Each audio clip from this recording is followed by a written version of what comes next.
এসে উপনীত হয়েছি, যে সময়টা খুবই বিভীষিকাময়, খুবই অন্ধকার, পড়ন্ত বিকেল। আপনি গেছেন এমন এক মরুভূমিতে, ধুধু মরুভূমি, কোন গ্রাম গঞ্জ কিচ্ছু নাই। এমন জায়গায় গিয়ে যদি আপনি একাকী হয়ে পড়েন, আর বিকেল বেলা দেখেন যদি আকাশ মেঘাচ্ছন্ন হয়ে উঠেছে, গর্জন ডাক শুরু হয়ে গেছে, কখন ঝড় আসবে, চাইতে না চাইতেই যদি সূর্য ডুবে যায়, তাহলে চতুর্দিক থেকে অন্ধকার আপনাকে ঘেরাও করে ফেলবে, তখন আপনার অবস্থা কেমন হবে? তখন আপনি কতটা অসহায় একবার ভেবেছেন কি? অথচ রাসূল সাল্লাল্লাহু আলাইহি ওয়াসাল্লাম বলেছেন, বাদিরু বিল আ'মালি ফিতানা,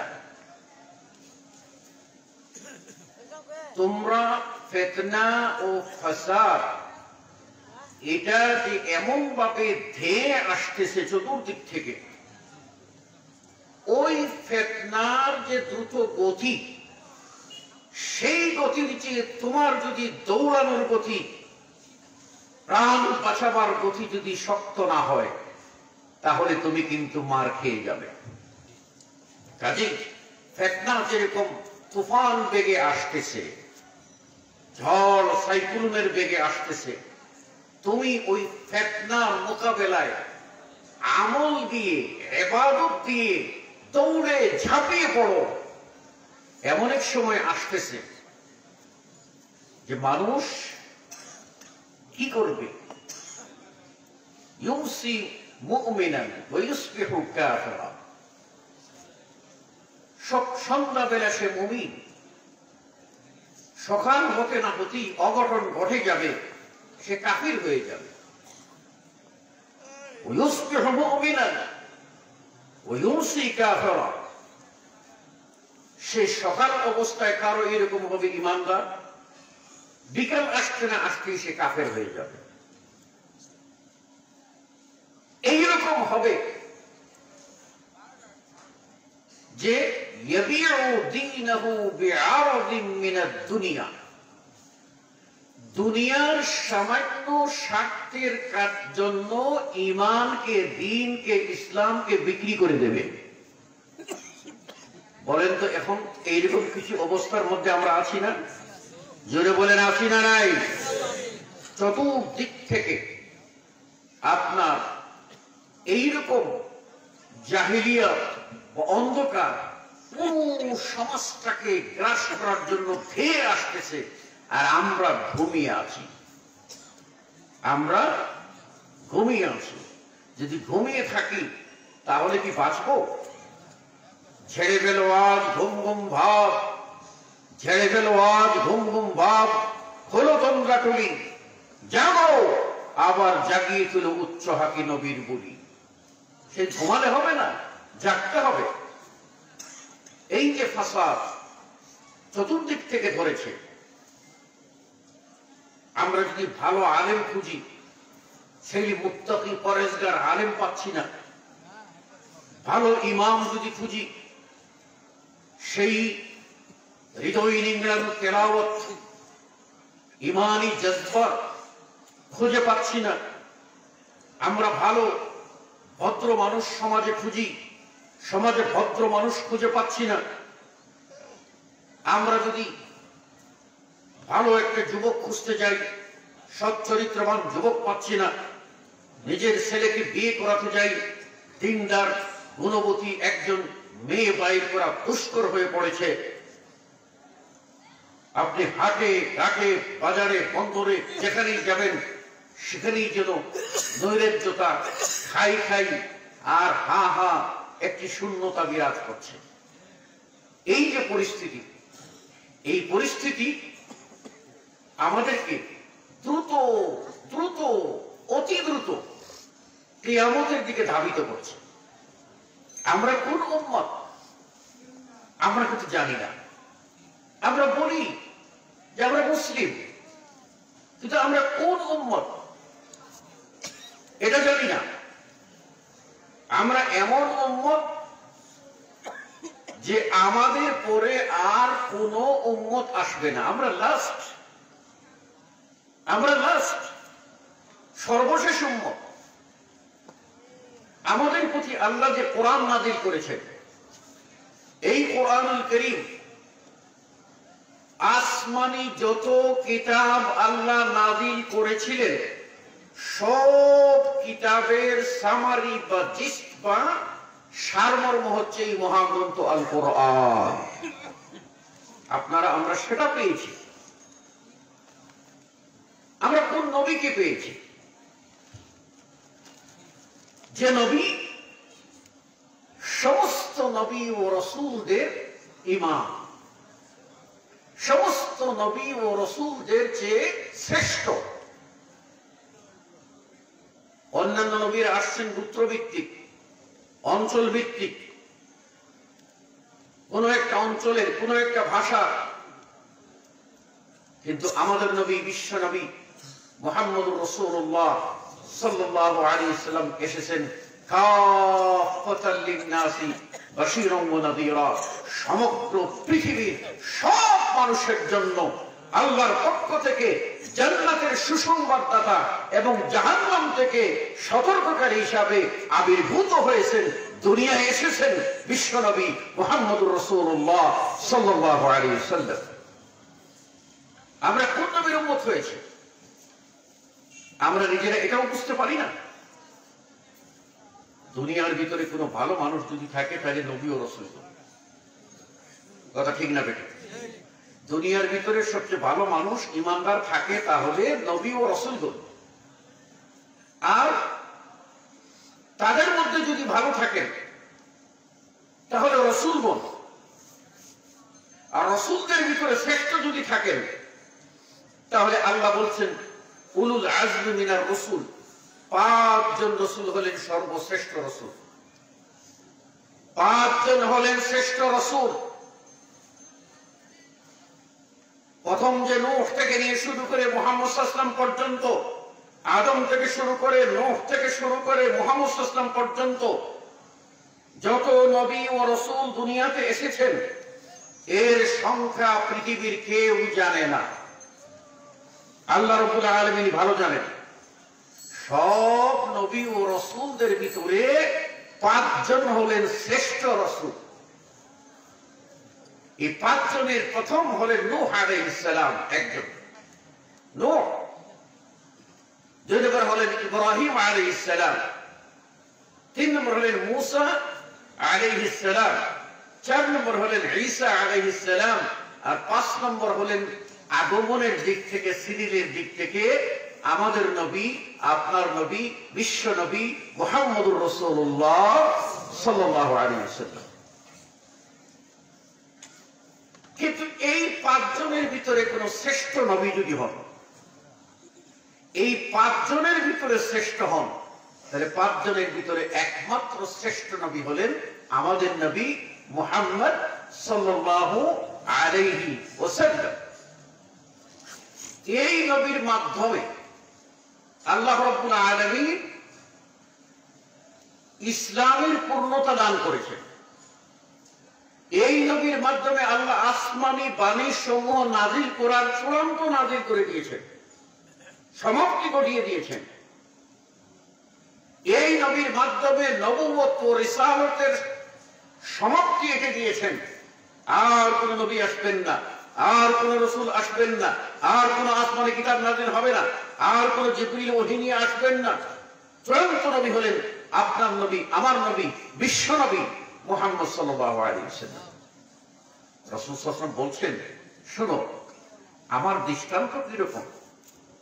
আমার দৃষ্টান্ত হলো এই যে একজন একটি সুন্দর ঘর বানাইল, প্রাসাদ বানাইল, বিল্ডিং বানাইল, বানিয়ে সুন্দর করে সাজিয়ে দর্শকদের জন্য উন্মুক্ত করে দিল দেখার জন্য।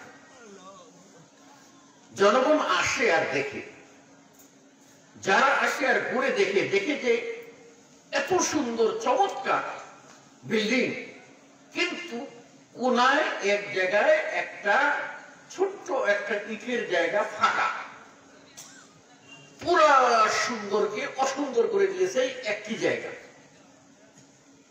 যে আসে সে বলে এখানটায় যদি একটা ইট বসিটা কমপ্লিট করা হতো তাহলে কতই না সুন্দর হতো, 16 তলায় পূর্ণ হতো, সুন্দর হতো। প্রিয় নবী সাল্লাল্লাহু আলাইহি ওয়াসাল্লাম বলেন, এর শুনে রাখো, এই ঘরটা হলো নবুয়ত ও রিসালাতের ঘর। আল্লাহ প্রথম নবী দিয়ে আস্তে আস্তে একের পর এক নবী দিয়ে এটাকে পূর্ণতা দান করার পথে নিয়ে আসছেন। আর ওই যে ফাঁকা জায়গাটা রেখেছেন, ওই ফাঁকা জায়গা হলো আনা হাযিহিল লাবিনা, আমি হলাম এই সর্বশেষ ইট, অর্থাৎ নবুয়তের সর্বশেষ নবী, যার মাধ্যমে আল্লাহ রাব্বুল আলামিন নবুয়ত ও রিসালাতের পূর্ণতা দান করেছেন। আলহামদুলিল্লাহ, সেই নবীর উম্মত। যে নবী মুহাম্মদ সাল্লাল্লাহু আলাইহি ওয়াসাল্লাম আগমনের পরে কোন ব্যক্তি যদি নবীর প্রতি ঈমান না আনে তাহলে সে আর মুসলিম হতে পারবে না, সে আল্লাহর বান্দা হিসেবে গণ্য হবে না, প্রিয় বান্দাদের ইবাদুর রহমান হবে না, সে মুক্তি পাবে না, সে জান্নাত পাবে না। আল্লাহ নবী সাল্লাল্লাহু আলাইহি ওয়াসাল্লাম সেই নবী। একদা রাসূল সাল্লাল্লাহু আলাইহি ওয়াসাল্লাম তার সাথে ওমর আরো কিছু সাহাবী, হঠাৎ করে ওমর রাদিয়াল্লাহু আনহু দেখতে পেলেন তাওরাত, আগের কিতাব, মুসা আলাইহিস সালামের উপরে নাযিল হয়েছিল তাওরাত কিতাব। এই তাওরাতের পাতা দেখতে পেয়ে তিনি তাওরাতের পাতার দিকে একটু নজর বুলাইলেন, তাওরাতটা কি রকম। ইত্যবসরে রাসূল সাল্লাল্লাহু আলাইহি ওয়াসাল্লামের চোখ সেদিকে চলে গেল, চোখ লাল হয়ে গেল রাসূলের, চেহারায় রাগ। চেহারায় রাগ দেখি ওমর বুঝতে পারলেন, বুঝছি রাসূল রাগ করে ফেলেছেন। কারণ আমি কেন কোরআন নাযিলের পরে কোরআন বাদ দিয়ে অন্য কিতাবের দিকে তাকাইছি, আমার ইমানের সন্দেহ। সাথে সাথে ওমর বলেন, রাযীতু বিল্লাহি রাব্বা ওয়া বিল ইসলামি দীনা ওয়া বি মুহাম্মাদিন সাল্লাল্লাহু আলাইহি ওয়াসাল্লাম নবিয়্যা।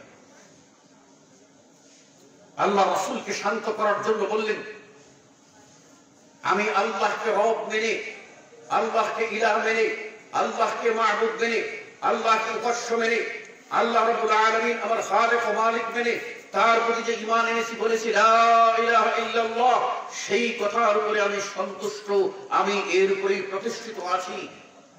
আমার জন্য যে আল্লাহর দ্বীন আল ইসলাম, এই আল্লাহর দ্বীন ইসলাম আমি কবুল করেছি, এই ইসলামের উপরেই আমি প্রতিষ্ঠিত আছি, সন্তুষ্ট আছি। ইসলামের বাহিরে আমি যাব না, ডানে বামে যাব না। আর নবী হিসাবে আপনি মুহাম্মদ সাল্লাল্লাহু আলাইহি ওয়াসাল্লামকে যে নবী হিসেবে পেয়েছি, এতেই আমি সন্তুষ্ট। আমি ভাবটা হলো এই যে আমি আল্লাহর প্রতি ঈমানদার, আমি ইসলামের প্রতি বিশ্বাসী, আমি হলাম আপনার প্রতি পূর্ণ ঈমানদার, আমার ঈমানে কোনো সন্দেহ নাই, আমি শুধুমাত্র নিছক দেখেছিলাম। তারপরেও রাসূল সাল্লাল্লাহু আলাইহি ওয়াসাল্লাম রাগান্বিত স্বরে বললেন, শোনো, শুনে রাখো, তোমরা তো এই তাওরাতের পাতা খুঁজতেছো, পাতা দেখতেছো, এই তাওরাতের পাতা তো দূরের কথা, ওই তাওরাত বহনকারী নবী, তাওরাত বহনকারী নবী, যে নবীর উপরে তাওরাত দিয়েছিলেন, সেই নবী যেন নবী ছিলেন না, 5 জন শ্রেষ্ঠ রাসূলের একজন। আর এমন সাহসী নবী ছিলেন, কথায় বলে যেখানে ফেরাউন সেখানে মুসা, যেখানে মুসা সেখানে ফেরাউন। সেই মুসা যিনি তার গোত্রের লোকদের নিয়ে তাওরাত আনার জন্য গিয়েছিলেন। আপনার শুনে আশ্চর্য হবে, আল্লাহ কোরআনে এমন জ্বলন্ত দৃষ্টান্ত দিয়েছেন যে আল্লাহ মরার পরে কিভাবে মানুষকে জিন্দা করবেন দেখিয়ে দিয়েছেন। মুসা আলাইহিস সালাম সেখানে বললেন যে রব্বি আরিনি আনজুর ইলাইক, আমাকে দেখা দাও, আমি দেখতে চাই, দেখা দাও, আমি দেখতে চাই। আল্লাহ বলেন লান তারানি, কোনদিন দেখতে পাবে না। মুসার কওমেরা বলল লান নুমিনা লাকা হাত্তা নারাল্লাহা জাহরা, আপনার প্রতি ঈমান ততক্ষণে আনবো না যতক্ষণ না আল্লাহকে সচক্ষে আমরা দেখেছি। অবান্তর দাবি করল। মুসা নবীর সাথে পুত্রপতিদের কয়েকজন নিয়ে তিনি তুর পাহাড়ে গেলেন। যখনই আল্লাহ রাব্বুল আলামিনের যে নূর এর ঝলকটা পড়ল, ঝলকটা দেখেই সাথে সাথে ফাখাররা মুসা সাইকা, মুসা বেহুশ হয়ে পড়ে গেলেন। মুসা বেহুশ হয়ে পড়ে গেলেন এবং মুসার সাথে যারা গিয়েছিল তাদের কি অবস্থা হয়েছে। ঝলকের সাথে সাথে আল্লাহর মনোনীত বান্দা নবী রাসূল মুসা তিনি বেহুশ হয়ে পড়ে গেলেন। তাহলে তার সাথে যারা গেছিল কওম, সাধারণ জনগণ, তাদের কি অবস্থা একটু চিন্তা করেন। কিছুক্ষণের মধ্যেই আল্লাহ মুসার হুঁশ ফিরিয়ে দিলেন, জ্ঞান ফিরিয়ে দিলেন। মুসা আলাইহিস সালাম জ্ঞান ফিরে দেখেন তার কওমের যতটি লোক তার সাথে গিয়েছিল সবগুলি একেবারে মরে লাশ, বেহুশ না, মরে লাশ হয়ে আছে। মুসা আলাইহিস সালাম আল্লাহর কাছে দরখাস্ত করলেন, আল্লাহ আজকে তাদের ভুলের কারণে, তাদের দাবির কারণে আপনার এই তজল্লিতে যেটুকু হয়েছে এরা সব মরে গেছে। আমি যদি জাতির কাছে ফিরে যাই, জাতিরা বলবে মুসা এদেরকে নিয়ে হত্যা করে ফেলেছে, অপবাদ দিবে। আল্লাহ তোমার কাছে এই সকল মানুষের প্রাণ ভিক্ষা চাই। আল্লাহ রাব্বুল আলামিন সকলকে আবার নতুন করে হায়াত দান করলেন, জীবন দান করলেন। তাওরাত নিয়ে আসলেন। সেই তাওরাত আর সেই তাওরাত বহনকারী নবী কেমন একটু চিন্তা করেন। আল্লাহ নবী, আমাদের নবী বিশ্বনবী মুহাম্মদ সাল্লাল্লাহু আলাইহি ওয়াসাল্লাম তখন সাহাবাদের উদ্দেশ্যে বললেন, শোনো, সেই তাওরাত তো দূরের কথা, তাওরাত বহনকারী নবী মুসা, লাউ কানা মুসা হাইয়ান, যদি মুসাও বেঁচে থাকতেন, আমার এই নবুওয়াত মুসা পাইতেন, মা ওয়াসিআতহু ইল্লা ইত্তিবাআনি, আমি মুহাম্মদের প্রতি ঈমান না আনলে, আমার অনুসরণ না করলে তারও কোনো মুক্তি ছিল না। তাহলে বুঝতে পারছেন আপনি কোন নবীর উম্মত। যে নবীর প্রতি ঈমান না আনলে আপনি ঈমানদার হতে পারবেন না, যে নবীর তরিকায় ইবাদত না করলে আপনার কোন ইবাদত আল্লাহর কাছে কবুল হবে না। কিয়ামতের মাঠ ভয়াবহ মাঠ। এই মাঠে সব মানুষের মহা সম্মেলন হবে, সব মানুষ উঠবে এবং নিজেদের ঘামের ভিতরে হাবুডুবু খাবে, পেরেশান, মাথার উপরে সূর্য। এই অবস্থায় শুধু সকলের একটাই দাবি থাকবে, আল্লাহ যদি ফয়সালা করে হয় জান্নাত না হয় জাহান্নাম একটা দিয়ে দিতেন, ফয়সালাটা আল্লাহ করে দিতেন। তখন সবাই যাবে আদমের কাছে, যে আদম আপনি সুপারিশ করুন। অপারগতা প্রকাশ করবেন, অপারগতা প্রকাশ করবেন। আসবে নূহ আলাইহিস সালামের কাছে, নূহ নবী অপারগতা প্রকাশ করবেন। আসবে ইব্রাহিম আলাইহিস সালামের কাছে, অপারগতা প্রকাশ করবেন। এভাবে ক্রমান্বয়ে আসবে মুসা আলাইহিস সালামের কাছে, অপারগতা প্রকাশ করবেন। আসবে ঈসা আলাইহিস সালামের কাছে, অপারগতা প্রকাশ করবেন। বলবেন যাও আখিরি নবী, শেষ নবী মুহাম্মদুর রাসূলুল্লাহ সাল্লাল্লাহু আলাইহি ওয়াসাল্লামের কাছে যাও। সবাই আল্লাহর নবীর কাছে আসবে। আল্লাহ নবী সাল্লাল্লাহু আলাইহি ওয়াসাল্লাম বলছেন, শুনুন, আনাল হাশির ইউহশারুন নাসু তাহতা কদমাই, আমার একটা নাম হলো হাশির, সমস্ত মানুষের হাসর হবে আমার পায়ে। অর্থাৎ সবাই আমার কাছে আসবে, সবাই আসবে, এসে একটাই দাবি করবে যে আপনি আল্লাহর কাছে বলুন। আল্লাহ যেন ফয়সালা করে দেন।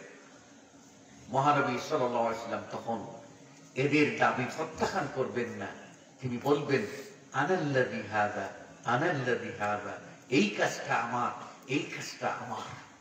আল্লাহু আকবার। আমি করব। কিভাবে করবেন?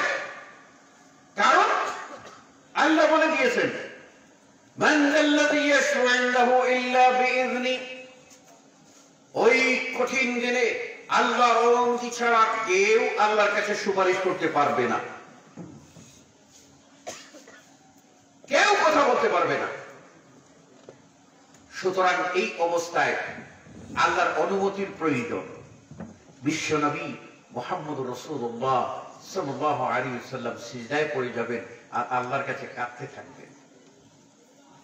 কত সময় কাঁদবেন, কত দিন কাঁদবেন, কত মুহূর্ত চলে যাবে, কত ঘন্টা চলে যাবে, কাঁদতে থাকবেন।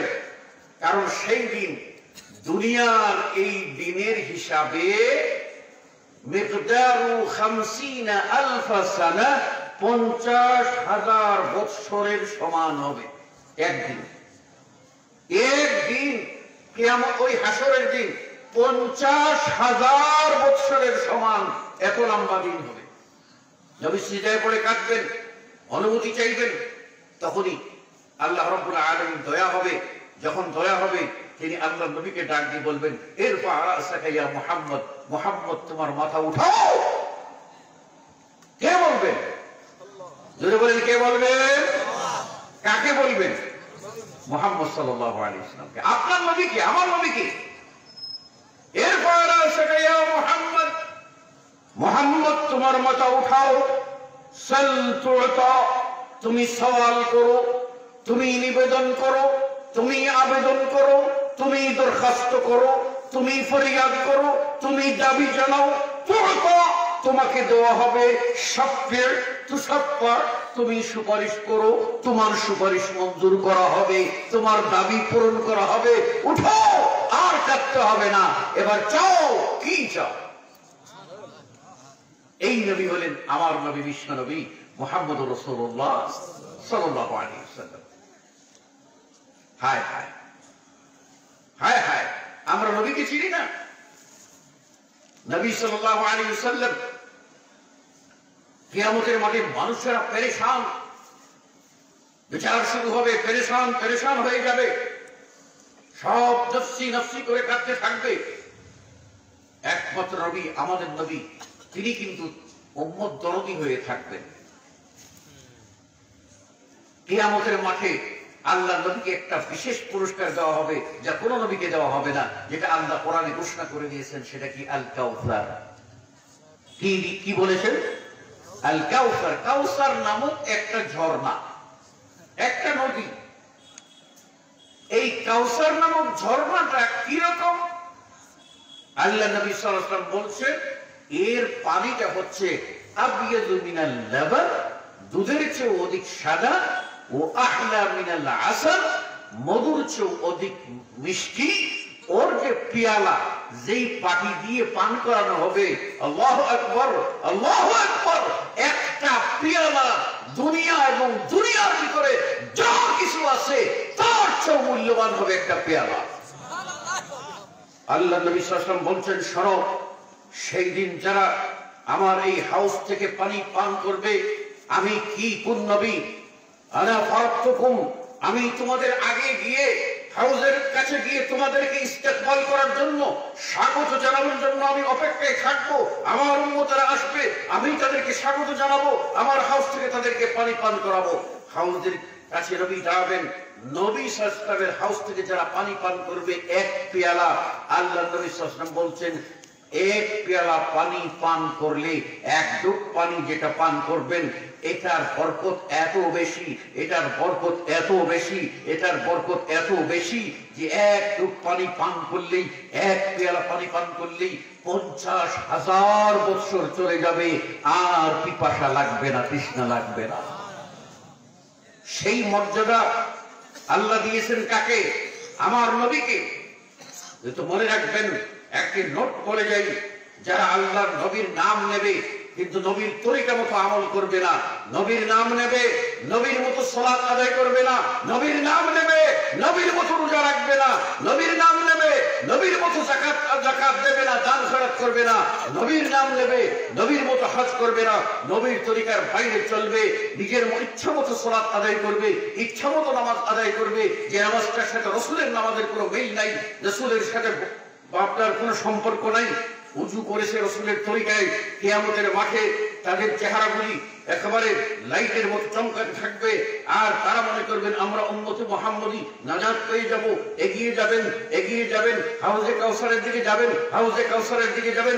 কাছেই যখন যাবেন নবী মনে করবেন এরা আমার উম্মত, আমি চিনে ফেলেছি এরা উম্মত। কারণ নবী চিনার একটাই উপায়, উজুর অঙ্গগুলি জ্বলবে, লাইটের মতো চমকাবে। আর এই দেখে নবী চিনে ফেলবেন। নবী যখন চিনবেন, নবী যখন চিনবেন, তখন তার কাছে যখন আসবে, একেবারে কাছে আসার সাথে সাথেই নবীর কাছে ফিরতে দেওয়া হবে না, হাউজে কাউসারের পাশে ফিরতে দেওয়া হবে না। মাঝখানে পর্দা দিয়ে, পার্টিশন দিয়ে, বেড়া দিয়ে তাদেরকে আটকে দেওয়া হবে। আল্লাহর নবী তখন ফেরেশতাদের বলবেন, কেন? এরা তো আমার উম্মত, এদেরকে আটকালে কেন? এদেরকে আসতে দাও, কেন আটকালে? কেন আটকাইছো? এরা কি আমার উম্মত নয়?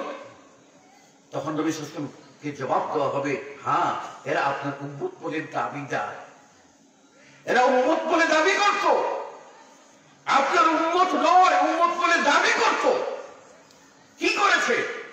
ইন্নাকা লা তাদরি মা আহদাসু বা'দাক। আপনি জানেন না ইয়া রাসূল, আপনি চলে আসার পরে আপনার সুন্নতকে বিগড়াইছে, আপনার দ্বীনকে বিগড়াইছে, আপনার তরিকাকে বদলাই দিয়েছে। নিজের ইচ্ছা মতো চলেছে, অথবা নিজের কোন পীরের ইচ্ছা মতো চলেছে, কোন পুরোহিতের ইচ্ছা মতো চলেছে, কোন বুজুর্গের ইচ্ছা মতো চলেছে, কোন মাযহাবের ইচ্ছা মতো চলেছে, কোন তরিকার ইজম ধরেছে, কোন স্কুলে খড়ে চলেছে। তারা কখনোই আপনার তরিকার কোন তোয়াক্কা করে নাই। আপনার রেখে যাওয়া দ্বীন বিগড়াইছে, পরিবর্তন করেছে। তখন নবী বলবেন, এরা তো আমার নামে জিলাপি খেয়েছে, এরা তো আমার নামে মিছিল করেছে, তাহলে তো এদেরকে একটু সুপারিশ করা যায়, তাই না? শুনে রাখুন, আল্লাহ নবী সাল্লাল্লাহু আলাইহি ওয়াসাল্লাম সেই সময় পরিষ্কার করে বলে দিবেন, সুহকান সুহকা, দূর হও, দূর হও, ভেঙে যাও, আমার সামনে থেকে সরে যাও। যারা আমি আসার পরে আমার দ্বীনকে পরিবর্তন করেছো, বিগড়াইছো, তার মধ্যে তোমরা নিজেরা বেদাত করেছো, যাও যাও, তোমাদের জন্য কোনো সুপারিশ নাই, কোনো পানি নাই। চিন্তা করেন, আপনি চিন্তা করেন। আল্লাহ নবী সাল্লাল্লাহু আলাইহি ওয়াসাল্লাম মসজিদে বসা, ইত্তাবসরে একজন সাহাবী, তিনি আসলেন, এসে মসজিদে সালাত আদায় করলেন। মসজিদে যখন সালাত আদায় করলেন, সালাত আদায় করে চলে যাচ্ছেন রাসূলকে সালাম দিয়ে, আল্লাহ নবী সাল্লাল্লাহু আলাইহি ওয়াসাল্লাম দেখলেন এই লোকটা সালাত আদায় করেছে, এর রুকু সিজদা যেভাবে হওয়া দরকার, আমি যেভাবে শিখেছি জিবরিল থেকে, জিবরাইল যেভাবে আল্লাহ থেকে শিখেছেন, সেই মতো তার নামাজটা হয় নাই। আল্লাহ নবী সাল্লাল্লাহু আলাইহি ওয়াসাল্লাম তাকে নামাজি বলে গণ্যই করেন নাই।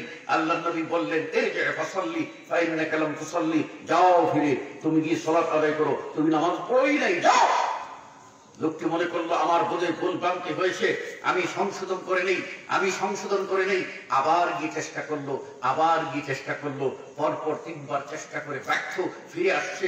আল্লাহ নবী বলছেন, তুমি যাও নামাজ পড়ো, তোমার নামাজ হয় নাই। এবার বুঝতে পারছে যে আমার যে ভুলটা, এটা আমার আর আক্কেলে ধরবে না, আমার আর বিবেকে ধরবে না। আমি এখন রাসূলের কাছে গিয়ে বলি, ইয়া রাসূলুল্লাহ, আমাকে নামাজটা শিখাইয়া দিন, কি করে আমি নামাজ পড়লে নামাজটা হবে। দেখতে পাচ্ছেন, আল্লাহ নবী সাল্লাল্লাহু আলাইহি ওয়াসাল্লাম ওই সাহাবীকে নামাজ শিখাই দিলেন, নামাজ শিখাই দিলেন, সালাত শিখাই দিলেন। শিখিয়ে দেওয়ার পরে ওই লোকটা গিয়ে রাসূলের শিক্ষা মতো যেভাবে শিখিয়েছেন ওইভাবে গিয়ে নামাজ পড়লো। নামাজ পড়ে এবার ফিরে যাচ্ছে, রাসূল দেখছেন তার নামাজটা হুবহু যেভাবে আল্লাহ রাসূল ট্রেনিং দিয়েছিলেন সেভাবেই হয়েছে। লোকটা যখন ফিরে যাচ্ছে, আল্লাহ নবী এবার আর বাধা দিচ্ছেন না। লোকটা বুঝতে পারলো এবার আমারটা ঠিক হয়েছে, মনের ভিতরে স্থান পেল, আমারটা ঠিক হয়েছে।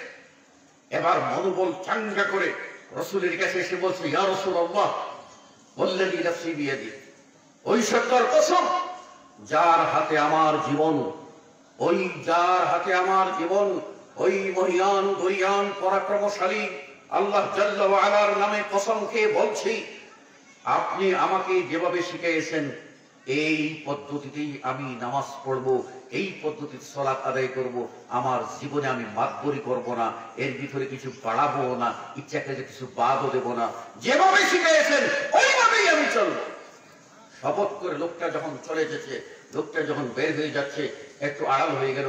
আল্লাহ নবী সাল্লাল্লাহু আলাইহি ওয়াসাল্লাম সাহাবাদের ডাক দিয়ে বললেন, এই শোনো, এই শোনো, মান সাররাহু আন ইয়ানজুরা ইলা আহলিল জান্নাহ, হে আছো দুনিয়াতে দুনিয়াতে দুনিয়াতে বেহেশতি কোন মানুষ দেখতে চাও? দুনিয়ায় চলছে অথচ বেহেশতি মানুষ, সেই মানুষকে তোমরা যদি দেখতে চাও ফালিয়ানজুর ইলা হাদা, ওই লোকটাকে দেখে নাও। সেজন্য বলা হয় যার সালাত রাসূলের সালাতের মতো হবে, তার সালাত, যার সালাত রাসূলের সালাতের মতো হবে, রাসূল সাল্লাল্লাহু আলাইহি ওয়াসাল্লামের সালাত জিবরিলের সালাত যেভাবে শিখিয়েছেন সেইভাবে হবে, এটা আল্লাহর পছন্দের সালাত হবে। ওই নামাজ যে ব্যক্তি পড়বে সে কখনো জাহান্নামে যাবে না, সে জান্নাতে যাবে। জীবন ভর ইবাদত করেন, রাসূলের তরিকায় করেন নাই, আপনার কখনো মুক্তি নাই, আপনি কোনদিন মুক্তি পাবেন না। কেননা কিয়ামতের মাঠে সর্বপ্রথম প্রশ্ন আমলের মধ্যে করা হবে সালাতের। কিসের হিসাব দেওয়া হবে? সালাতের। আউয়ালু মা ইউহাসাবু বিল আবদি ইয়াওমাল কিয়ামাতি আস-সালাহ, আগে নামাজের হিসাব নেবে দাও। এটা যদি ওয়াইনসালু হাসালু হাসাউ আমালি, নামাজের জবাব সঠিক দিতে পেরেছেন, সালাতের জবাব সঠিক দিতে পেরেছেন, ঠিকঠাক মতো হয়ে গেছে, এতে আপনি 100 পেয়ে গেছেন। আল্লাহ রাব্বুল আলামিন আপনার বাকি যত ইবাদত আছে আপনার সবগুলিকে আল্লাহ রাব্বুল আলামিন কবুল করবেন। কিন্তু প্রথম ধাক্কাতেই যদি মার খেয়ে যান, অর্থাৎ সালাতের জবাব দিতে পারেন নাই, আপনি সালাত পড়েন নাই, অথবা পড়েছেন মুনাফিকি সালাত আদায় করেছেন, পড়েছেন বেদাতি সালাত আদায় করেছেন, পড়েছেন আপনার ইচ্ছা মতো সালাত আদায় করেছেন, রাসূলের তরিকায় কোনো তাওয়াক্কুল করেন নাই, এইরকম যদি হয়ে যায় আটকে যাবেন, আটকে যাবেন। প্রথম গেটে যখন আটকে যাবেন আর আপনার আরেকটা গেট অতিক্রম করার সুযোগ হবে না, এখানেই আটকে যাবেন। ফাসাদাত সাইরু আমালি, আপনার জীবনের সমস্ত আমল, আপনি হজ করেছেন, যাকাত দিয়েছেন, কুরবানি করেছেন, আপনি পিতামাতার সেবা করেছেন, মাদ্রাসা করেছেন, মসজিদ করেছেন, কোনটাই আল্লাহর দরবারে কবুল হবে না। অতএব আপনাকে অবশ্যই রাসূলের সালাত আদায়কারী হতে হবে। সম্মানিত সুধীমণ্ডলী, বলছিলাম আমরা কোন নবীর উম্মত আমরা জানি না, আমরা বুঝতে পারি না। শুনুন, আল্লাহ নবী সাল্লাল্লাহু আলাইহি ওয়াসাল্লাম বলছেন আল্লাহ রাব্বুল আলামিন বেহেশতে একটা সর্বোচ্চ মঞ্জিল রেখেছে, একটা আসল স্পেশাল। এই তার সৃষ্টির ভিতরে, এই মানুষের ভিতরে, আদম সন্তানের ভিতরে একজনই কেবলমাত্র ওই আসনটা পাবে। কয়জন পাবে? একজন। এই আসনটার নাম হলো আল ওয়াসিলা। আসনটার নাম কি? আল ওয়াসিলা। ওসিলা। আল্লাহ নবী বলেন, কেউ যদি আযান শোনে, আযানের জবাব দেয়, তারপর যদি আমার জন্য জান্নাতের ওসিলার দোয়া করে, ওয়াতি মুহাম্মাদানিল ওয়াসিলাতা ওয়াল ফাদিলা ওয়াবআস মাকামান মাহমুদান আল্লাযী ওয়া'আদতা, এই দোয়া যদি করে তাহলে ওই ব্যক্তির জন্য কি হয়ে যাবে? মানে আমার শাফাআত ওয়াজিব হয়ে যাবে, আমি তার পক্ষে শাফাআত করব। জবাব দিলে শাফাআত পাবেন। শুধু তাই না, এর মাধ্যমে প্রমাণ হলো জান্নাতের সর্বোচ্চ যে মঞ্জিল, এই মঞ্জিলটা পাবেন আপনার নবী, আমার নবী, বিশ্ব নবী মুহাম্মদুর রাসূলুল্লাহ সাল্লাল্লাহু আলাইহি ওয়াসাল্লাম। আপনি কোন নবীর উম্মত?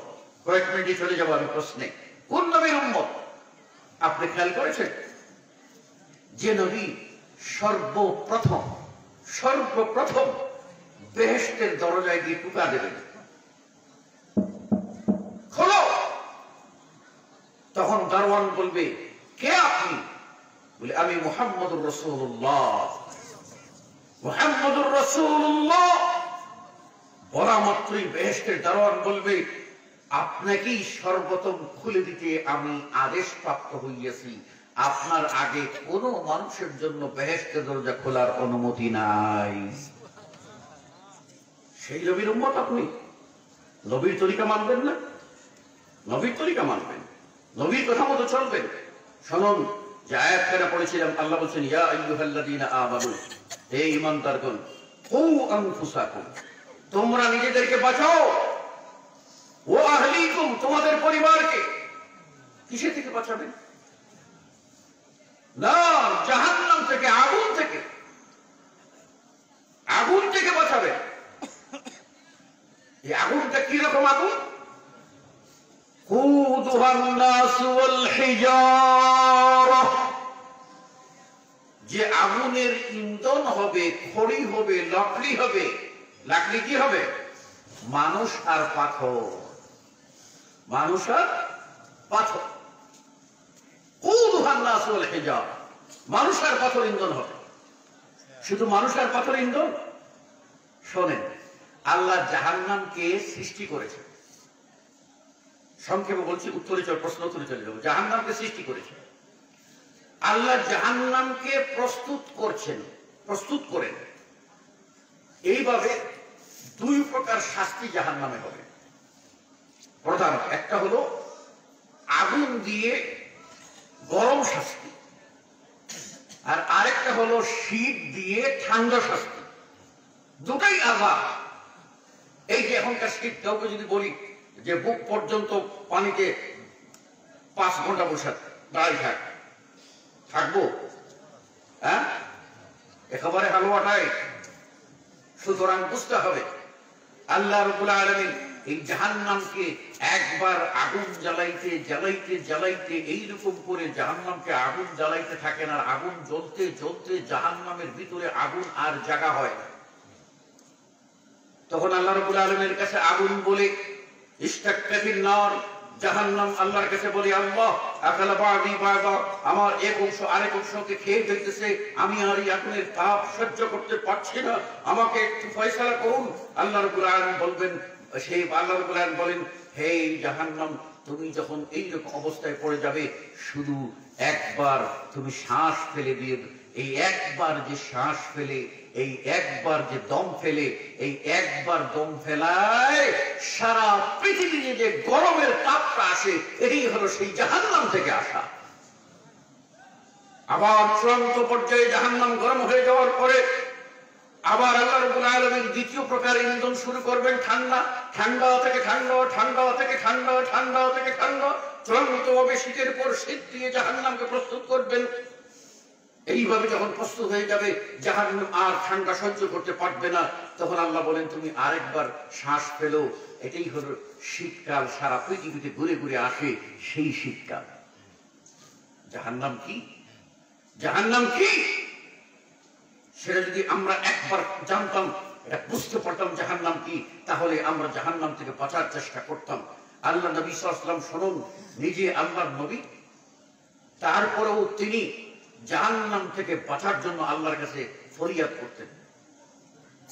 আয়েশা রাদিয়াল্লাহু আনহা বলেন, যেদিন কবরের আযাবের বিবরণ চলে আসলো, সেই দিন থেকে নবী যতদিন বেঁচে ছিলেন, যত সালাত আদায় করেছেন, ভালো করে বুঝেন, যতদিন বেঁচে ছিলেন, যত সালাত আদায় করেছেন, প্রত্যেক সালাতেই 4টা জিনিস থেকে আল্লাহর কাছে আশ্রয় প্রার্থনা করেছেন। আল্লাহুম্মা ইন্নী আউযু বিকা মিন আযাবি জাহান্নাম, আল্লাহ জাহান্নামের আযাব থেকে আমি আশ্রয় চাই। কে বলেছেন? বিশ্ব নবী মুহাম্মদুর রাসূলুল্লাহ সাল্লাল্লাহু আলাইহি ওয়াসাল্লাম। যার আগের গুনাহ মাফ, যার পিছের গুনাহ মাফ, যিনি একমাত্র হবেন আল্লাহর অনুমতিতে সুপারিশ করবেন, যিনি সর্বপ্রথম জান্নাতে প্রবেশ করবেন, যিনি হবেন সমস্ত নবী ও রাসূলদের ইমাম, সেই শ্রেষ্ঠ ব্যক্তি। আমরা বলি পৃথিবীর সমস্ত নবী ও রাসূলরা হলেন শ্রেষ্ঠ শ্রেষ্ঠ শ্রেষ্ঠ নবীদেরকে যদি এক পাল্লায় তোলা হয়, আর আমার নবী বিশ্ব নবী মুহাম্মদুর রাসূলুল্লাহ সাল্লাল্লাহু আলাইহি ওয়াসাল্লামকে আরেক পাল্লায় তোলা হয়, যে পাল্লায় মুহাম্মদ সাল্লাল্লাহু আলাইহি ওয়াসাল্লাম থাকবেন, সেই পাল্লাই ভারী হবে, সেই পাল্লাই ভারী হবে, সেই পাল্লাই ভারী হবে। কোন নবীর উম্মত আমরা টের পাই না, অথচ সেই নবী যতদিন বেঁচে ছিলেন ততদিন নামাজে, দুআয়ে মাসুরা, শেষ বইটাকে সালাম ফিরিবার আগে এই দোয়াটা করতেন, আল্লাহুম্মা ইন্নী আউযু বিকা মিন আযাবি জাহান্নাম, জাহান্নামের আযাব থেকে তোমার কাছে আশ্রয় চাই। নবী কাঁদতেন, পা ফুলে যেত, লম্বা রুকু করতেন, লম্বা দীর্ঘ সময় সিজদা করতেন। এত ভাবে তিনি আল্লাহর কাছে কাঁদতেন, জাহান্নামের আযাব থেকে বাঁচার জন্য চেষ্টা করতেন, দোয়া করতেন। আর আমরা নিজেরা গড্ডালিকে গা বাসিয়ে চলি, এটা অত্যন্ত অত্যন্ত উদাসীনতা। সেজন্য আল্লাহ বলছেন, সেই জাহান্নাম থেকে বাঁচো, কুদুহান নাস ওয়াল হিজারা, যার ইন্ধন হবে মানুষ এবং পাথর। শোনো, শুধু মানুষ আর পাথর সেখানে থাকবে আর ইন্ধন হবে, আর তুমি ঢুকবা না পালাইয়া যাবা না, সেই সুযোগ নাই। আলাইহা মালাইকাতুন গিলায শিদাদ, এই জাহান্নামে আল্লাহ এমন ফেরেশতা রাখবেন, তারা কি গিলাযুন শিদাদ, অত্যন্ত রূঢ়, অত্যন্ত কঠিন। আপনি জাহান্নামে ঢুকতে চাইবেন না। আল্লাহ বলছেন, কুল্লামা আরাদু আন ইয়াখরুজু, যতবার মানুষ জাহান্নাম থেকে পালাবার চেষ্টা করবে, তখন ফেরেশতারা আবার ধাক্কা দিয়ে জাহান্নামে ফেলে দিয়ে বলবেন, যুকু আযাবান নার আল্লাযী কুনতুম বিহি তুকাযযিবুন, তোমরা সেই জাহান্নামের আযাব থেকে, সেই আযাবের স্বাদ ভোগ করো, যে জাহান্নামের আযাব থেকে তোমরা কি করতে, মিথ্যা বলতে, জাহান্নাম কি বিশ্বাস করতে না। আজকে আমরা এইরকম অবস্থায় পড়েছি। সুতরাং আমাদেরকে জাহান্নাম থেকে বাঁচতে হলে আমরা শুধু স্বার্থপরের মতো না, আমরা নিজেরা জাহান্নাম থেকে বাঁচার জন্য যা করা দরকার তাই করব, সাথে সাথে আমাদের পরিবার পরিজনকে জাহান্নাম থেকে বাঁচানোর জন্য চেষ্টা করব। শোনেন, পৃথিবীর সমস্ত মানুষ যদি বেহেশতে চলে যায়, আপনার কোনো অসুবিধা আছে? আপনার পকেট থেকে 2 টাকা নিয়ে আল্লাহ দেবে? সুতরাং আপনি বলুন, সব মুসলিমরা জান্নাতে যাক, সবাই সহি পথে আসুক, মেহনত করুন, আপনার পরিবারকে সতর্ক করুন। মহিলারা যদি 4টি কাজ করে, তারা যদি 5 ওয়াক্ত সালাত আদায় করে, ওয়াসামাত শাহরাহা, রমাদান মাসের ফরজ সিয়াম পালন করে, ও হাফিজাত ফরজাহা, লজ্জাস্থানে হেফাজত করে, ও আতাআত বা'লাহা, স্বামীর যদি আনুগত্য করে, তাহলেই তাদেরকে জান্নাতের 8টি দরজা খুলে দিয়ে আল্লাহ বলবেন, কোন দরজা দিয়ে ঢুকতে চাও তুমি ঢুকে যাও। মহিলাদের জন্য জাহান্নামের মানে যাওয়ার বড় কারণ, মহিলারা নাশুকরিয়া করে, মহিলারা কুফরি করে, মহিলারা কথাবার্তা ঝগড়া ফাসাদ বলে। সুতরাং মহিলাদেরকে কন্ট্রোল করার দায়িত্ব আপনাদের। আপনি শুধু মসজিদে এসে সালাত আদায় করবেন, ঘরে আপনার স্ত্রী নামাজ পড়তেছে কিনা, আপনার পরিবার নামাজ পড়তেছে কিনা, মেয়ে নামাজ পড়তেছে কিনা, ছেলে নামাজ পড়তেছে কিনা, ছেলের বউ নামাজ পড়তেছে কিনা, এটা দেখার দায়িত্ব আপনার। দুনিয়াবি কোনো বিষয় যদি হয়, ভাত রান্না দেরি হয়ে গেলে আপনি রেগে যান, শীতের সময় ঠান্ডা ভাত দিলে আপনি রেগে যান, আপনি রাগ করেন, আপনার জামা ময়লা হয়ে গেছে ধুয়ে দেন, আপনি রাগ করেন। কিন্তু আল্লাহর সাথে গাদ্দারি করতেছে, নাফরমানি করতেছে, আপনি কি রাগ করেছেন? আল্লাহর পক্ষ অবলম্বনে একবার বলেছেন, কেন তুমি সালাত আদায় করো নাই? যতক্ষণ না সালাত আদায় করেছো আমি খাবো না, যাও আগে সালাত আদায় করো। পারছি আমরা সেই কাজটি করি না। আমি বলি, পর্দা নামাজ যেরকম ফরজ, পর্দাও সেই রকম ফরজ। বেপর্দা নারীদের জন্য জাহান্নাম, বেপর্দা নারীদের জন্য জাহান্নাম, এমন জাহান্নাম আল্লাহ রাসূল সাল্লাল্লাহু আলাইহি ওয়াসাল্লাম বলছেন, তারা জান্নাতে তো ঢুকবে না, এমনকি জান্নাতের গন্ধও পাবে না। আমরা এই ওয়াজ তো জানি, কিন্তু আমার স্ত্রী যখন বাজারে যায় তখন সে কিভাবে যায় আমি লক্ষ্য করি না। আমার মেয়ে যখন স্কুলে যায়, কলেজে যায়, আমি লক্ষ্য করি না। সুতরাং আমি বাঁচতে পারবো না। আল্লাহ নবী সাল্লাল্লাহু আলাইহি ওয়াসাল্লাম বলছেন, ইত্তাকুন নার ওয়ালাউ বিশিক্কি তামর, একটা খেজুরের অর্ধেকটা দিয়েও যদি তুমি জাহান্নাম থেকে মুক্তি পেতে চাও চেষ্টা করো। শোনো, সেই দিন সহায় সম্পত্তি যা কিছু আছে দিয়ে কোনো কাজ হবে না। ইয়াওমা লা ইয়ানফাউ মালুন ওয়ালা বানুন, ওই দিনের কথা স্মরণ করো যেদিন কোনো সন্তান এবং মাল কোনো কাজে আসবে না। ইল্লা মান আতাল্লাহা বিকলবিন সালিম, কেবলমাত্র যেই লোক সুস্থ আত্মা নিয়ে আল্লাহর দরবারে যেতে পারবে, ঈমান নিয়ে যেতে পারবে, আমলে সালেহ নিয়ে যেতে পারবে, ওই লোকটাই কেবলমাত্র মুক্তি পাবে, নতুবা কেউ মুক্তি পাবে না। এই শেষ করে দিচ্ছি। করোনা একটা মহামারী, দেখছেন বিশ্বের বড় বড় শক্তিধর সারা বিশ্বে ডানবাজি করে, তাই না? অথচ করোনা এসে এমন কপকাত করলো যে একেবারে সারেন্ডার। আমাদের দেশের এইরকম ব্যক্তিরা করোনায় মারা গেছেন। একজন 34টা কোম্পানির মালিক, কিন্তু একটু অক্সিজেন নেবেন, করোনায় ধরেছে, এই অক্সিজেন নেবেন, এটুকু অক্সিজেন নিতে পারেন নাই। ভাই অসুস্থ এক বেডে, আর আরেক ভাই অসুস্থ এক বেডে। ওই ভাই ছটফট করছে। এর যখন বেশি অবস্থা হয়েছে বড় ভাইয়ের, তখন ছোট ভাইয়ের কাছ থেকে এই ভেন্টিলেটর খুলে এনে বড় ভাইয়ের কাছে লাগাইতেই বড় ভাই মারা গেলেন। আপনারা জানেন দক্ষিণ এশিয়ার সবচেয়ে বড় 60টি দেশের ভিতরে সবচেয়ে বড় সুপার মার্কেট হলো যমুনা ফিউচার পার্ক। এর মালিক, তারা দেখা গেল যে এমন কত সম্পদ তাদের আছে, তারপরও ডাক্তার চতুর্দিকে শুধু এই যন্ত্রণা যখন শুরু হলো, শ্বাস প্রশ্বাসের কষ্ট, তখন সহ্য না করতে পারে তিনি নিজেই বলছিলেন, আমার দুনিয়ায় যা কিছু আছে সব দিয়ে দেবো, একটু আরাম দাও, একটু স্বস্তি দাও ডাক্তার বাবু। এই তো দুনিয়া। ঘুমিয়েছে সুস্থ মানুষ, ভোরবেলা উঠে শুনেছেন ডাকছে অমুক নাই, ঘর থেকে বেরিয়েছে, একবারে মাহমুদপুর পৌঁছতে পারে নাই, হঠাৎ করে শুনেছেন সে চিৎপটাং হয়ে পড়ে গেছে, এই তো নাই। কত মানুষ আমার জীবনে, আপনার জীবনের সামনে থেকে মারা গেল, তাদের দাফন করলাম, তাদের কফিন দিলাম, তাদের জানাজা সালাত আদায় করলাম, অনেক কিছু করার পরেও আমাদের জীবনে পরিবর্তন আসে নাই। আমরা যেরকম ছিলাম সেরকমই আছি, জেসন কা তেসন ছুটি কা বেগ, আমরা সেই অবস্থায় আছি। অতএব পরিবর্তন আমাদের হতে হবে। আসুন আমরা আল্লাহর প্রতি ঈমানদার হই, রাসূলের প্রতি ঈমান রাখি, রাসূল সাল্লাল্লাহু আলাইহি ওয়াসাল্লামের সুন্নাত মোতাবেক চলার চেষ্টা করি, এবং যে আমলগুলি করলে জান্নাতে যাওয়া যাবে সেই আমলগুলি জেনে নেই এবং করার চেষ্টা করি। যে আমলগুলি করলে বা অপরাধ করলে জাহান্নামে যেতে হবে সেইগুলি থেকে আমরা সতর্ক হই। নিজেরা সালাত আদায় করি, পরিবার পরিজনকে সালাত আদায় করাই, নিজেদের পরিবার পরিজনকে পর্দার ভিতরে রাখি, দ্বীনের উপরে রাখি।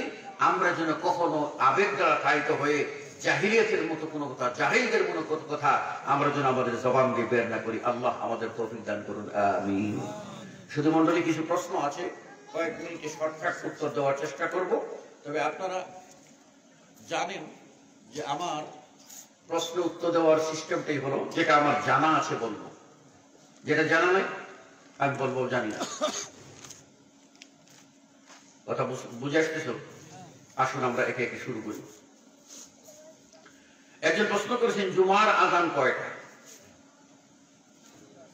জুমার আজান কয়টা এটা যদি বলেন আমি এক বাক্যে বলবো তিনটা।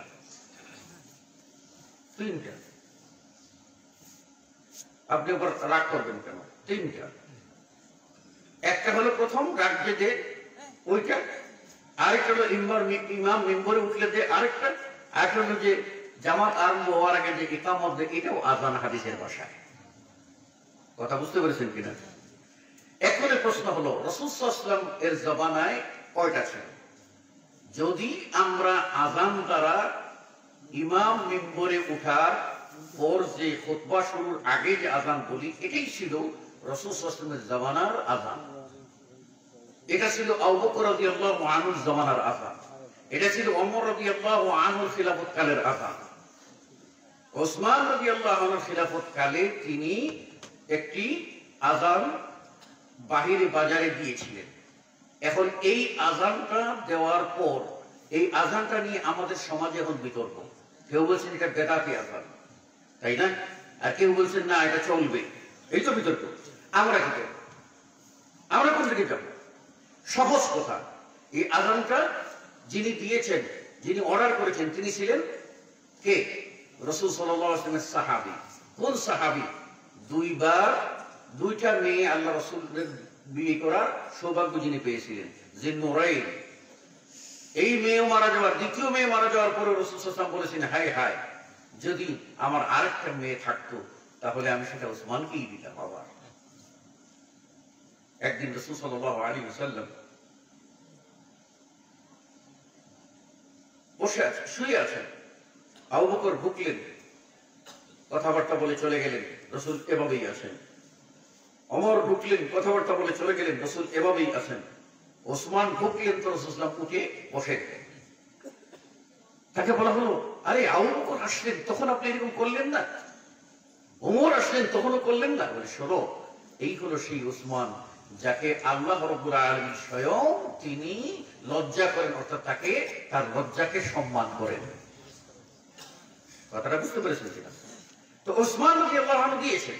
আচ্ছা, ওসমান রাদিয়াল্লাহু আনহুর খেলাফতের সময় আর কোন সাহাবী ছিলেন? ছিলেন, কারণ ওসমানের পরে তো আলী খলিফা হয়েছে, তাহলে অনেক সাহাবী ছিলেন। কোন সাহাবী ওসমান রাদিয়াল্লাহু তাআলা আনহুর এই আযানকে যদি প্রতিবাদ করে থাকেন যে এটা চলবে না, এটা আপনি দিলেন কেন, তাহলে আজকেও প্রতিবাদ করা যাবে। আর সাহাবারা যদি প্রতিবাদ না করে থাকেন তাহলে আমাদের এই নিয়ে কোনো কথা বলা যাবে না। কথা বুঝতে পেরেছেন? তা আমার জানা মতে এই আযানকার প্রতিবাদ কোন সাহাবী করেছেন বলে কোনো প্রমাণ পাওয়া যায় না। সেজন্য এটাকে বেদাত বলে উড়িয়ে দেওয়ার কোনো যুক্তি কারণ নাই। হ্যাঁ, উত্তমতার দিক থেকে যদি মনে করেন যে না, রাসূল সাল্লাল্লাহু আলাইহি ওয়াসাল্লাম দিয়েছেন একটাই প্রথম, আমি সেটাকেই দেব, ভালো। কেউ যদি কোথাও দুটা দে, আপনি এখানে ফাসাদ করতে যাবেন না, বরং বেনামাজিকে নামাজ পড়ার জন্য আসুন। যেহেতু সাহাবারা প্রতিবাদ করেন নাই, আপনিও সেখানে প্রতিবাদ করার দরকার নাই, ফাসাদ করার দরকার নেই। ফরজ নামাজের পরে হাত তুলে দোয়া করার বিধান কি, এটা আরো বলতে হবে, আরো জানতে হবে? অনন্ত প্রশ্ন, এগুলি শুনতে শুনতে কান ঝালাপালা হয়ে গেছে আমাদের, তাই না? হ্যাঁ, এগুলির দরকার নেই। আসেন, আমাদের আহলে হাদিসের কিছু ছেলে মাওলানা মিজানুর রহমান আজহারীর ভক্ত, কারো ভক্ত হওয়া যাবে কি, তার সম্পর্কে আপনি কিছু বলুন। শুনুন, আলেম ওলামাকে ভালোবাসা যাবে, ভালোবাসা হলো ঈমানের অংশ, এবং আলেম ওলামাদেরকে নসিহত করা ঈমানের অংশ। আল্লাহ রাসূল সাল্লাল্লাহু আলাইহি ওয়াসাল্লাম বলেছেন, আদ-দীন আন-নাসিহা, দ্বীন মানে নসিহত। তার মধ্যে আল্লাহ নবী সাল্লাল্লাহু আলাইহি ওয়াসাল্লাম বলছেন যে ওলি আইম্মাতিল মুসলিমিনা ওয়া আম্মাতিহিম, মুসলিমদের শাসক, মুসলিমদের আপনার শাসক দুই প্রকারের, যারা রাষ্ট্র চালান তারা, আবার যারা আলেম ওলামা, যারা কোরআন সুন্নাহ ব্যাখ্যা করে মানুষকে সঠিক পথের দিশা দেন, তাদের কেউ এই ইমাম হিসাবে মর্যাদা দেওয়া হয়। কাজেই তাদের জন্য নসিহত করো, অর্থাৎ তাদের প্রতি অন্তরের ভালোবাসা ঠিক রাখো। তারা সঠিক কথা বললে সেটা মানো, বেঠিক বললে সেটা তোমরা কি করো, সংশোধন করে দাও। আলেম ওলামাদের ভালোবাসতে হবে, কিন্তু কোন একজন আলেমের ভক্ত হওয়া যাবে না। কথা বুঝতে পেরেছেন কিনা? এখন তো মানে মিস্টার ফেসবুকটা এখন বড় মুফতি হয়ে গেছে। কথা বুঝেন নাই? মোবাইল বড় মুফতি। এখন দেখা যায় যে মোবাইলে অমুকের সমর্থক গোষ্ঠী, অমুকের সমর্থক গুরু, অমুকের সমর্থক গুরু, অমুকের ভক্ত গুরু। হ্যাঁ, আমি একজনকে ভালোবাসো, এটা ভালোবাসা ইমানের দাবি। আর রাসূল সাল্লাল্লাহু আলাইহি ওয়াসাল্লাম বলছেন, তুমি যদি কাউকে ভালোবাসো তাহলে তুমি বলো যে আমি আপনাকে ভালোবাসি। যদি কেউ আপনাকে বলে ভালোবাসি, তাহলে আপনি তার জন্য বলেন আহাব্বাকাল্লাহু ফীমা আহবাবতানি ফীহি, আল্লাহ আপনাকে ওইভাবে ভালোবাসুন যে উদ্দেশ্যে আপনি আমাকেও ভালোবাসেন। কথা বুঝতে পারছেন কিনা? সুতরাং আপনি ভালোবাসবেন, কিন্তু কারো অন্ধ ভক্ত হওয়া যাবে না। বেদাতি ব্যক্তির কেরাওয়াত ও বক্তব্য শোনা কি সালাফদের আকীদা বিরোধী? বেদাতীদের সম্পর্কে যারা বেদাতে মুকাফফারা, এমন কিছু বেদাত আছে যেগুলি কুফর, এইরকম বেদাত যদি হয় তাহলে তাদেরকে অ্যাভয়েড করতে হবে, এবং তাদের কাছে ফতোয়া জিজ্ঞাসা করাকে সালাফে সালেহিনরা হারাম বলেছেন, তাদের কাছে যাওয়া যাবে না। কিন্তু তার কোরআন তেলাওয়াত আপনি শুনছেন, আপনি শুনতে পারেন, তার ভালো জিনিসটা আপনি নিতে পারেন যদি আপনি পার্থক্য করতে পারেন। আর বক্তব্যের ভিতরে পার্থক্য যদি না করতে পারেন, আপনার তার কণ্ঠ শুনে বা কথা শুনে আপনার প্রতারিত হওয়ার সম্ভাবনা থাকে, তাহলে এইরকম ব্যক্তিকে অ্যাভয়েড করাই ভালো। মানহাজে ত্রুটি থাকলে তার বক্তব্য শোনা যাবে কি? মানহাজটাই তো আসল ভাই। লাইনটা হলো, রোডটা হলো আসল, আপনাকে নিয়ে যাবে আপনার গন্তব্যে। এই রোড যদি না থাকে, রোড থেকে যদি আপনি ডাইনে বামে ছিটকে পড়েন, তাহলে তো আপনি ধ্বংস হয়ে গেলেন। তো মানহাজটা এইরকম, মানহাজ একটা পদ্ধতির নাম, অর্থাৎ কোরআন সুন্নাহ যে থেকে সাহাবায়ে কেরাম, তাবেঈন ইলম, আইম্মায়ে মুজতাহিদিন, সালাফে সালেহ, মুহাদ্দিসিনে কেরাম যে তরিকার উপরে, নীতিমালার উপরে চলে এসেছেন, এই নীতিমালা হলো মানহাজ। এই মানহাজের ভিতরে চলতে হবে। এই মানহাজের বাহিরে যারা থাকে তাদের কাছ থেকে আপনি আপনার কিছু নেওয়ার নাই, বরং হুচট খাওয়ার সম্ভাবনা আছে। কাজে মানহাজে যাদের ত্রুটি আছে তাদের কাছে যাওয়া যাবে না। প্রশ্ন, মসজিদের আমানতের টাকা কাউকে ব্যবসা বাণিজ্যের জন্য বা সংসারে কাজ করার জন্য কর্জে হাসানা হিসেবে দেওয়া যাবে কি? আমানত কি? দেখুন, আমানত অত্যন্ত গুরুত্বপূর্ণ। সফলকাম মুমিনদের বৈশিষ্ট্য সম্পর্কে সূরা আল মুমিনুন আল্লাহ বলেছেন, ওয়াল্লাযীনা হুম লিআমানাতিহিম ওয়া আহদিহিম রাউন। সফলকাম জান্নাতি মুমিন তারাই যারা তাদের আমানত এবং অঙ্গীকার তারা পুরা করে। আমানত এইরকম। তো এই আমানতের খেয়ানত যে করে, রাসূল সাল্লাল্লাহু আলাইহি ওয়াসাল্লাম বলছেন এটা মুনাফিকি। এক্ষণে মসজিদের টাকা কাউকে ব্যবসা করার জন্য খরচে হাসানা দেওয়া যাবে কি না? এটা ঋণ দিলাম যে আপনি মসজিদের কেসে 1 লাখ টাকা আছে, আপনি এটা নিয়ে চলেন আপাতত, এটা যাবে কিনা? শুনুন, মসজিদের টাকা, মসজিদের টাকা, মসজিদের টাকা মসজিদ ছাড়া অন্য কোনো পারপাসে খরচ করা যাবে না, হারাম। কথা বুঝতে পেরেছেন? কেবলমাত্র মসজিদের স্বার্থ সংশ্লিষ্ট, যেমন মসজিদের ইমাম তার 1 মাসের বেতন অ্যাডভান্স করবেন, আপনি অ্যাডভান্স করতে পারেন, অসুবিধা নেই। এইরকম যারা খেদমত করে তারা যদি নেই তাহলে নিতে পারে, কিন্তু এটা কাউকে আপনার সাহায্য করবেন বা ব্যবসায় দেবেন, এটা চলবে না। এমনকি এই মসজিদের টাকা উদ্বৃত্ত হয়েছে একটা মাদ্রাসা বানায় ফেলবেন, নো, ওটাও জায়েজ নয়। বরং এই এক মসজিদের কোরআন রাখা আছে, এটা অন্য মসজিদে নেওয়া, অন্য জায়গায় নেওয়া, ওটাও জায়েজ না। অন্য মসজিদে নিতে গেলে কমিটির অনুমোদন লাগবে, কোরআনটাও হস্তান্তর করতে অনুমোদন লাগবে। সুতরাং মসজিদের মাল কাউকে কর্জে হাসানা দেওয়ার কোনো প্রশ্ন আসে না। আশা করি বুঝতে পেরেছেন। মসজিদের বদনা, চট, টিউবওয়েলের পানি সংসারের কাজে ব্যবহার করা যাবে কি? যদি তিনি আপনার এই শর্তে নিয়োগপ্রাপ্ত হন যে তিনি মসজিদের খাদেম এবং তিনি তার বেতন এত পাবেন আর বাকি অংশ তিনি এইগুলি ব্যবহার করতে পারবেন, তাহলে যাবে। কিন্তু যদি এটা না হয়ে থাকে তাহলে চলবে না, চলবে না। মসজিদ কমিটি যদি মসজিদের পানি কোনো যদি মানুষের জন্য উন্মুক্ত করে দেন এবং কমিটির সকলের উন্মুক্ত থাকে যে গরিব মানুষেরা যারা বিশুদ্ধ পানি পায় না তারা নেবে, এটা জায়েজ হতে পারে। এটা হলো তাআওয়ান আলাল বিররি ওয়াত তাকওয়া, এছাড়া চলবে না। প্রশ্ন, মহিলাদের খালি পায়ে বা পা বের করে নামাজ হবে কি নাকি মোজা পড়তে হবে? মহিলাদের জন্য সালাত আদায় করতে গেলে পায়ের পাতা তারা যে কাপড় পরেন, তারা যদি সেলোয়ার পরেন অথবা ম্যাক্সি পরেন অথবা শাড়ি পরেন, যেটাই পরবেন, তাদের মুখমণ্ডল ছাড়া, 2 হাতের কবজি ছাড়া আর কোনো অংশ প্রকাশ পাওয়া যাবে না, পুরোটাই ঢেকে রাখতে হবে। পায়ের পাতা ঢেকে রাখতে হবে, পায়ের পাতা খোলা রাখলে নামাজ হবে না। তবে এই ক্ষেত্রে দেখা যায় যে মহিলা সাহাবীদের আমল পাওয়া যায়, তারা নিজেরা অধিক সতর্কতার জন্য মোজা পরে ফেলতেন। এজন্য মোজা পরাটা আবশ্যক বলবো না, যদি এইরকম হয় যে পা ঢেকে যায় তাহলে আপনার সালাত হয়ে যাবে, আর পা যদি খালি থাকে তাহলে সালাত সহিহ হবে না। প্রশ্ন, পৃথিবীতে এত গজব না নেমে আসার কারণ কি? জবাব আল্লাহই বলে দিয়েছেন, যাহারাল ফাসাদ ফিল বাররি ওয়াল বাহরি বিমা কাসাবাত আইদিন নাস। পৃথিবীতে যত ফাসাদ আছে সবগুলি মানুষের হাতের কামাই।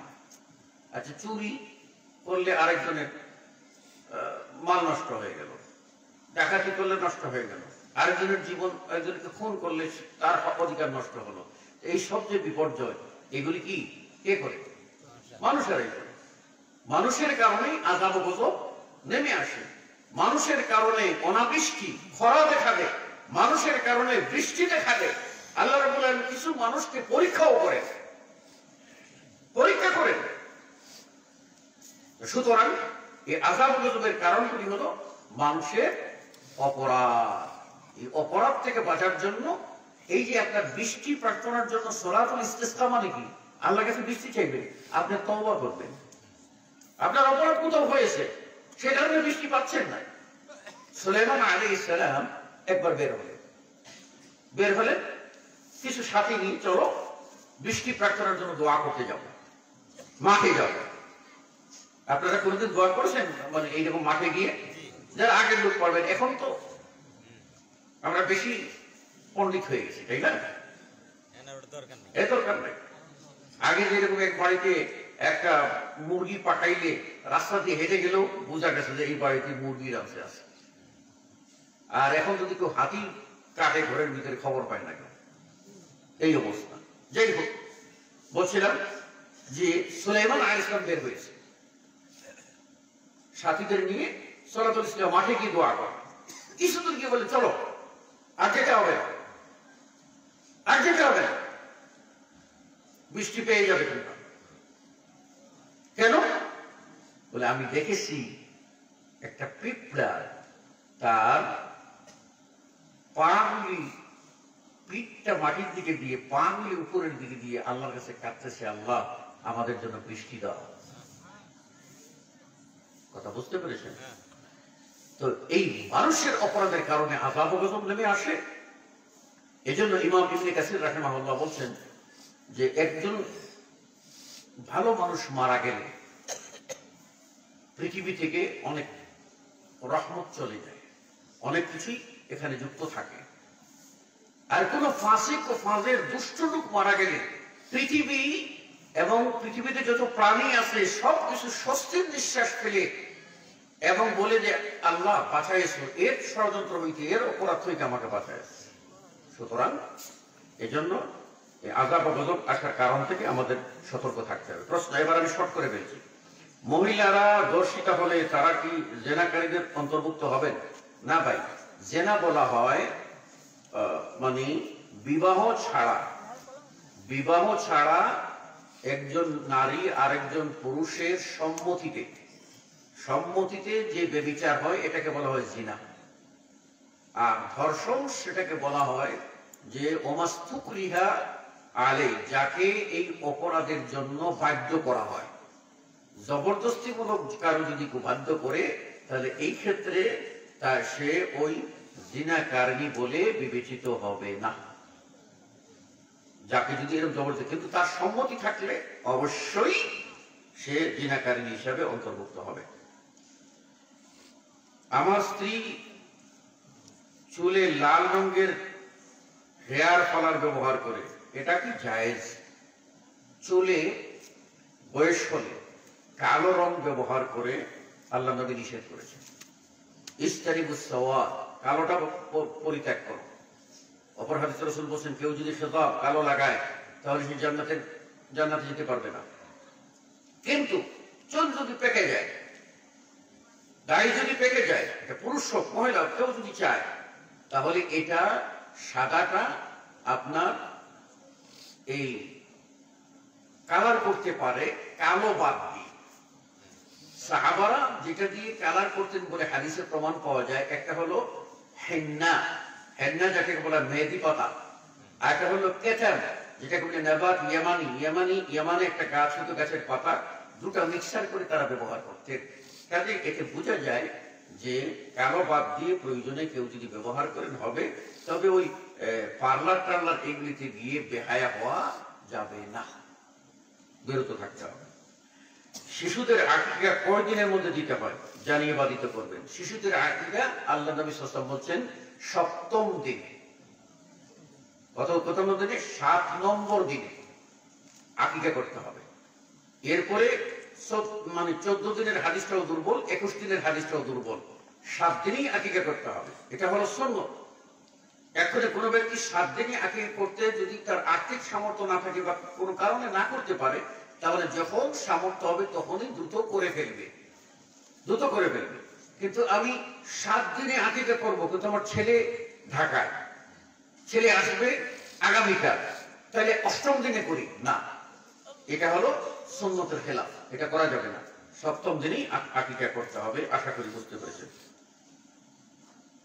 হিজড়াদের আকিকা দিতে হবে কি? কেন? হিজড়ারা মানুষ নয়? মানুষ হলেই তো আকিকা দিতে হবে। এখন প্রশ্ন হলো, আকিকায় গেলে ছেলে হলে 2টা খাসি, মেয়ে হলে 1টা খাসি, এবং হিজড়াদের জন্য কয়টা? তাই না? হিজড়াদের জন্য কয়টা? এই প্রশ্ন আসতে পারে। এই ব্যাপারে রাসূল সাল্লাল্লাহু আলাইহি ওয়াসাল্লাম একটা হাদিস থেকে বোঝা যায় যে হিজড়াদের ভিতরে আবার শ্রেণী আছে। একবার একজন হিজড়াকে রাসূল সাল্লাল্লাহু আলাইহি ওয়াসাল্লাম অনুমতি দিয়ে, যাও, মানে মহিলাদের মধ্যে ঢুকলে অসুবিধা নেই, হিজড়াই তো। পরে যখন ও বাহিরে এসে বলা বলি করতে লাগলো মহিলাদের কিছু রূপ গুণ ইত্যাদি নিয়ে, খবর পরে রাসূল বললেন, খবরদার, ওরে আর ভিতরে ঢুকতে দিও না। বুঝে আসছে কিনা? তো সুতরাং পুরুষের ধরন, পুরুষের আকৃতি পুরুষের হলে আপনি 2 দেবেন, আর নারীর আকৃতির দিকে যদি বেশি মাইল হয় তাহলে আপনি 1ই দেবেন। হিজড়া বলে আকিকা দেবেন না, এই অন্যায় করবেন না। কথা বুঝে আসছে? কোন ব্যক্তি রাসূল সাল্লাল্লাহু আলাইহি ওয়াসাল্লামের গালি দিলে তার শাস্তি কি হতে পারে? রাসূল সাল্লাল্লাহু আলাইহি ওয়াসাল্লামকে গালি দেওয়া কুফরি, তার শাস্তি হলো হত্যা। তার শাস্তি কি?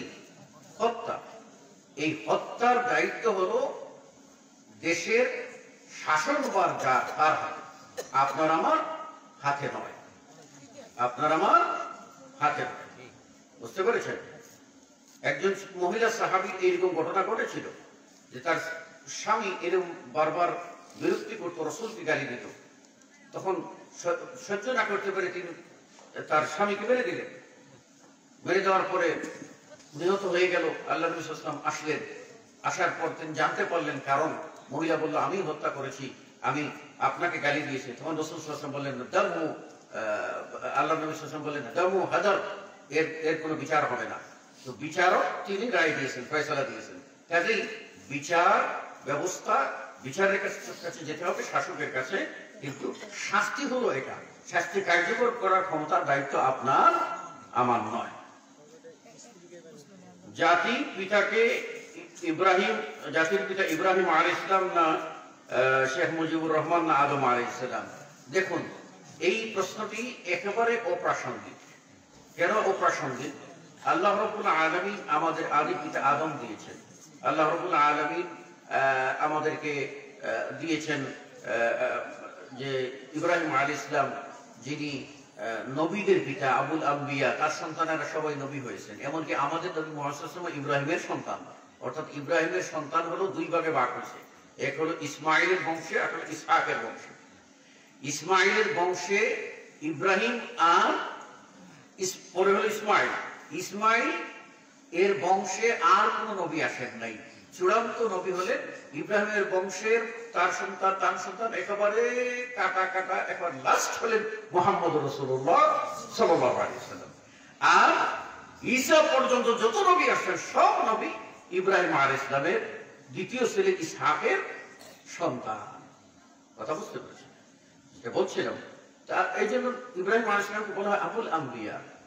তো আমাদের যে সংস্কৃতিতে মানুষ আপনার আবেগ তাড়িত হয়ে যায় এবং মানুষের ভিতরে এক ধরনের ইমোশন কাজ করে। সেক্ষেত্রে আমরা বলবো ইমোশনকে কন্ট্রোল করুন এবং যে যেখানে যেভাবে সম্মান পাওয়া দরকার তাকে সম্মান করুন, কিন্তু সম্মানের ক্ষেত্রে অতিরঞ্জন করবেন না। কেননা অতিরঞ্জন আল্লাহ পছন্দ করেন না। এবার আরেকটি প্রশ্ন করছেন, আমাদের এলাকায় অনেক মসজিদে মেহরাব দেখা যায় না, এটা কি শরীয়ত সম্মত? দয়া করে বলবেন। শুনুন, মেহরাব যেটা আমরা বুঝি যে পশ্চিম কিবলার দিকে একটু আলাদা দেওয়া হয়, তাই না? এটা আল্লাহ রাসূল সাল্লাল্লাহু আলাইহি ওয়াসাল্লাম মসজিদে ছিল না, আল্লাহ রাসূল সাল্লাল্লাহু আলাইহি ওয়াসাল্লাম মসজিদে ছিল না। এই জন্য মেহরাব দুই প্রকারের, এটা জানতে হবে। মেহরাব দুই প্রকারের, একটা হলো মেহরাব ইসলামী আর একটা হলো মেহরাব নসরানি। একটা হলো ইসলামী মেহরাব আর একটা হলো খ্রিস্টানদের মেহরাব। কথা বুঝতে পেরেছেন? তো খ্রিস্টানদের গির্জায়ও এইরকম মানে আপনার মেহরাবের মতো আছে। তো যেহেতু কোরআনে আল্লাহ রাব্বুল আলামিন জাকারিয়ার কথা বলছেন, জাকারিয়া মেহরাবে নামাজ পড়তেছিলেন, ওহুয়া ইউসাল্লি ফিল মিহরাব, আল্লাহ কোরআনে বলছেন। সুতরাং আমরা বলবো যে মিহরাবটা দিয়ে যদি খ্রিস্টানদের সাদৃশ্য না হয় তাহলে এই মেহরাব কোনো অসুবিধা নাই। মনে রাখতে হবে এই মেহরাবের ভিতরে ঢুকে গিয়ে ইমামতি করবেন আর ইমাম মুসল্লি থেকে সম্পূর্ণ আলাদা হবেন, এটা জায়েজ না। কথাটা বুঝতে পেরেছেন কিনা? মানে ইমাম তো জামাতের একটা পার্ট, তিনি লিডারশিপে আছেন, কাজেই এই যে জামাতটা হচ্ছে কোন একটা ওয়াক্তে জোহরের জামাত, আসরের জামাত যেটা হচ্ছে, এতে উনি হচ্ছেন মানে মুসল্লিদের মধ্যে তিনিও মুসল্লি, আমরাও মুসল্লি, কিন্তু তিনি হলেন আমাদের লিডার, আমাদের ইমাম। সেহেতু তিনি আমাদের কাতারের সামনে থাকবেন আরেকটা কাতারে, কিন্তু তিনি যদি আড়াল হয়ে যান বা কাতার বিচ্ছিন্ন হয়ে আলাদা জায়গায় চলে যান তাহলে এটা জায়েজ নয়। কথা বুঝতে পেরেছেন? এই জন্য এই মেহরাব কোনো অসুবিধা নাই যদি ইসলামী মেহরাব হয়। প্রশ্ন, একজন সরকারি আইনজীবী মহিলা প্রশ্ন করেছেন, তা হচ্ছে যদি ভাস্কর্যের দিকে তাকালে শিরক হয় তাহলে দিনের বেলায় সূর্যের দিকে তাকালে শিরক হবে কিনা? দেখুন, এটি আমি বলি আপনাদেরকে, এগুলি হচ্ছে যারাই আমরা বলি প্রত্যেকেই আমরা বুঝে শুনে বলা দরকার, বুঝে শুনে বলা দরকার। কারণ এই ভাস্কর্য এটা হচ্ছে একটি আপনার শিল্পীর আর্ট, এটা শিল্পীর আর্ট। এটা শিল্পী বানায় আর ওর সাথে কারিগর কাজ করে এটাকে একটা রূপ দেওয়া হয়। এখন প্রাণীর যদি রূপ হয় তাহলে এটা সম্পূর্ণ নাজায়েজ। আল্লাহ রাসূল সাল্লাল্লাহু আলাইহি ওয়াসাল্লাম বলছেন, যারা তসবির করেন, মুসাওয়িরিন, যারা এরকম প্রাণীর ছবি অঙ্কন করেন, তাদেরকে কিয়ামতের দিনে আল্লাহ রাব্বুল আলামিন ডেকে ডেকে বললেন, বানাইছো প্রাণী, এখন তার ভিতরে আত্মা দাও, রূহ দাও। কঠিন কাজ, এটা করা যাবে না। কিন্তু এই যে বলে যে চাঁদের দিকে তাকাইলে এটা হয়ে যাবে, সূর্যের দিকে তাকানো যাবে না, এই সবগুলি হচ্ছে আপনার একটা প্রলাপের মতো। এটাকে প্রলাপ বলবো, এটাকে কোনো জ্ঞান গর্ব কথা বলবো না, এবং এ নিয়ে কথা বলাটা সময় নষ্ট করার নামান্তর। এগুলি কোনো জ্ঞানী মানুষ বলবে না। একজন লোক বিড়ি খাচ্ছে, তাকে সালাম দেওয়া যাবে কি? এখন আরো কঠিন প্রশ্ন। তাহলে বিড়ি তো খাচ্ছে হারাম, বিড়ি খাচ্ছে কি হারাম খাচ্ছে। এখন যদি তারা সালাম দেন তাহলে তো কেমন হবে? সালামটা তার জন্য দোয়া। তার মানে কি হলো যে ভাই বিড়ি খাচ্ছেন, আরো যেন 10টা প্যাকেট বেশি খেতে পারেন নাকি? না, এখানে অর্থটা হচ্ছে সালাম দেওয়া যাবে কিনা। এই ধরনের পাপগুলি যেগুলি যারা করে, এদের সাথে সালাম বিচ্ছিন্নতার ব্যাপারে একদল আলেমরা বলছেন তাকে সালাম দেওয়া যাবে না, যেহেতু সে অপরাধে জড়িত। আর আরেকজন আলেমের মত হলো যে না, সে অন্যায় করছে, কিন্তু আমি যদি সালাম দেই তাহলে সে সতর্ক হতে পারে, সংশোধন হতে পারে এবং আমার কথা শুনতে পারে, একসময় সে এই অন্যায় ছাড়তে পারে। কাজে এই জন্য সালাম দেওয়া জায়েজ, সালামের মাধ্যমে তার কাছে যাওয়া জায়েজ, অনেকেই বলেছেন। কাজে আমরা বলবো এই ধরনের ব্যক্তিদেরকে সালাম দেবেন আর সতর্ক করবেন, বলবেন চাচা আর কত ছাড়েন, তাই না? সালামও দেবেন, দিয়ে বলবেন চাচা আর কত ছাড়েন, নিজেও মরলেন অপরকেও মারলেন, ছেড়ে দেন, এইভাবে বলবেন। মশারির ভিতরে মশা মারা যাবে কি? জি যাবে, এটা ক্ষতিকর প্রাণী, যে কোনো ক্ষতি এটা করা যাবে, কোনো অসুবিধা নেই। আল্লাহকে খোদা বলা যাবে কি? হ্যাঁ, এই লোকটার মধ্যে প্রশ্ন এটাই লিখছে, কিন্তু উদ্দেশ্য বোধহয় ভিন্নটা। অর্থাৎ মশারির ভিতরে মশা ঢুকে গেল, এখন যে ইলেকট্রিক শর্ট দিয়ে যে মারা হয়, একটা দেখছেন না যে একটা ইয়ে পাওয়া যায়, বেড পাওয়া যায়, এটা দিয়ে মারা বোধহয় এরকম উদ্দেশ্য হতে পারে। এমনি মারার ব্যাপারে তো কেউ কোনো আপত্তি করে বলে নাই, তাই না?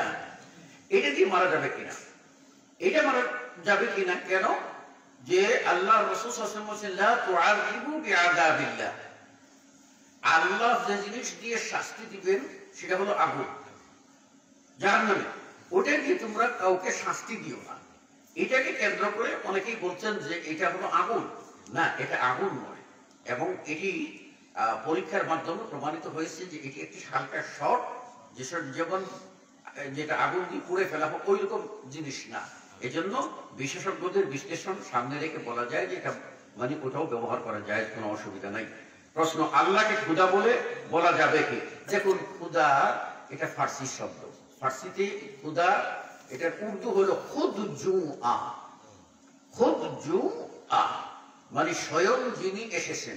অর্থাৎ অর্থগত দিক থেকে মানে খুদা বলতে বুঝা যায় ওই সত্তাকে যে সত্তা লাম ইয়ালিদ ওয়া লাম ইউলাদ, কোন জিনিস থেকে জন্ম নেননি এবং তার থেকে কিছু জন্ম নেই, জন্মায়নি, এই অর্থে বুঝায়।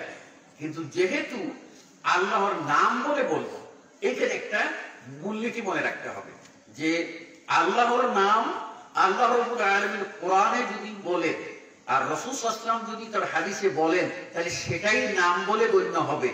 আপনি আমি আল্লাহর কোনো নাম বানাইয়া দিতে পারবো না। আপনার সন্তানের নাম রাখার দায়িত্ব আপনাকে দেওয়া হয়েছে, আল্লাহর নাম রাখার দায়িত্ব আপনাকে দেওয়া হয়নি। বুঝতে পেরেছেন? কাজে আল্লাহর ৯৯টা গুণবাচক নাম হাদিসে আসছে, এর ভিতরে খুদা নাই। আর এটা ফার্সি শব্দ, আল্লাহর যত নাম আছে সবগুলি আরবি, সুতরাং এই খুদা না বলাই ভালো।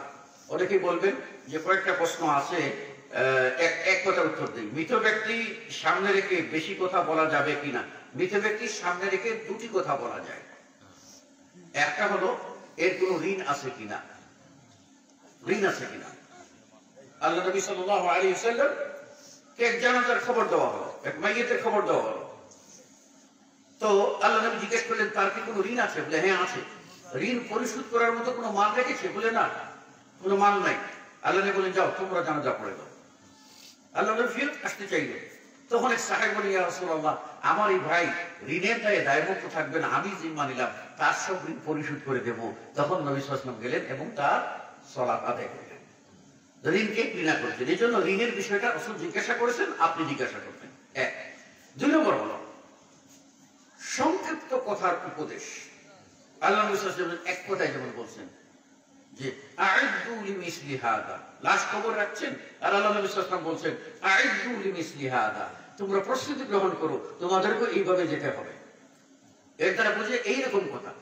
এছাড়া ঘন্টার পর ঘন্টা লাশ দেখে মানে আধা ঘন্টা 10 মিনিট 5 মিনিট করে বক্তৃতা দেওয়া, এটি হচ্ছে রাজনৈতিক সংস্কৃতি, এটি ইসলামী সংস্কৃতি না। বুঝে আসছে কিনা?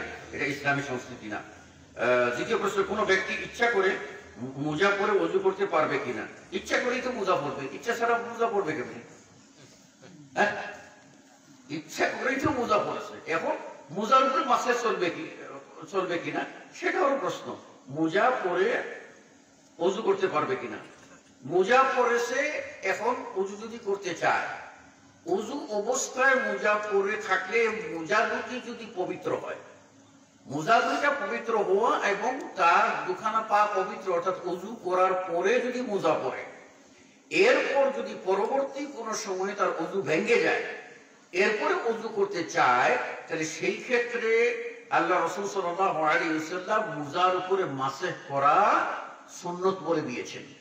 হ্যাঁ, আপনি বাড়িতে আছেন, আপনি একদিন এক রাত অর্থাৎ 24 ঘন্টা মোজার উপরে মাসেহ করতে পারবেন যতক্ষণ না খুলবেন, আর আপনার উপরে গোসল ফরজ যতক্ষণ না হবে। কথা বুঝতে পারছেন? আর মুসাফির 3 দিন 3 রাত। বুঝতে পেরেছেন? এই জন্য আপনারা মুকিম অবস্থায় যারা আছেন তারা কিন্তু মোজার উপরে মাসেহ করতে পারবেন। বয়স্ক মানুষ শীতের মধ্যে মাগরিব আসরের সময় ওযু করেছেন, মোজা পড়েছেন, মাগরিবের আগে ওযু ভেঙে গেছে, আপনি ওযু করবেন, পা ধরবেন না, একেবারে হাতটা ভিজেই পানি ফেলে দিয়ে ডান হাত দ্বারা ডান পা, বাম হাত দ্বারা বাম পায়ের উপরের অংশ একটু কাজ করে দেবেন, আপনার কাজ হয়ে যাবে। মুজাহিদুল মাসাক শরীয়ত সম্মত।